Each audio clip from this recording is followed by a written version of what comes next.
அவனவன் தன் தன் சகோதரன் செய்த தப்பிதங்களை மனப்பூர்வமாய் மன்னியாமற் போனால் என் பரமபிதாவும் உங்களுக்கு இப்படியே செய்வார்.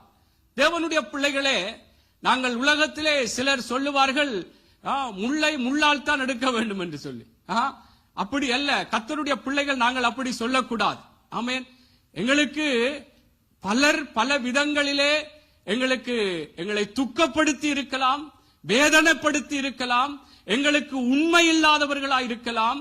கர்த்தருடைய பிள்ளைகளை பல விதங்களிலே எங்களுக்கு எதிரான காரியங்களை செய்தவர்களாய் இருந்தாலும் தேவனுடைய பிள்ளைகளாகிய நானும் நீங்களும் எந்த ஒரு நிபந்தனை இல்லாமல் நாங்கள் மன்னிக்க வேண்டும்.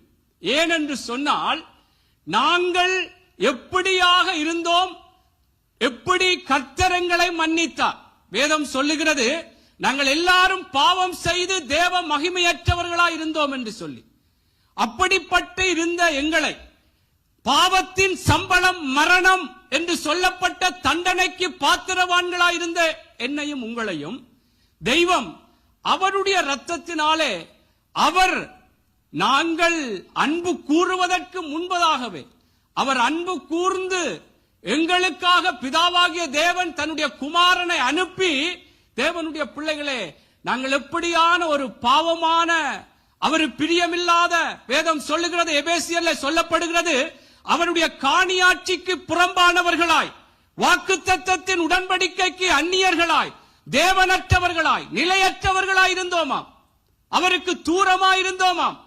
கர்த்தருடைய பிள்ளைகளே, அப்படிப்பட்டிருந்த என்னையும் உங்களையும் அவருடைய பிள்ளைகள் என்று சொல்லத்தக்கதாக, அவருக்கு விரோதமாய் எவ்வளவு காரியங்களை செய்த என்னையும் உங்களையும் அவர் மன்னித்திருக்கிறபடினாலே, தேவ பிள்ளைகளே, எங்களுக்கு எதிராக உங்கள் ஒவ்வொருவருக்கும் யார் என்னென்ன செய்தார்களோ, அது உங்களோட வீட்டுல அம்மா பிள்ளைகளுக்கு செய்திருக்கலாம், அப்பா பிள்ளைகளுக்கு செய்திருக்கலாம், சகோதரங்களை செய்திருக்கலாம், விசுவாசிகள் யாரா இருந்தாலும் தேவனுடைய பிள்ளைகளே, மன்னியாமல் இருப்போம் என்றால், மன்னியாமை என்பது ஒரு இருளுக்குரிய காரியம்.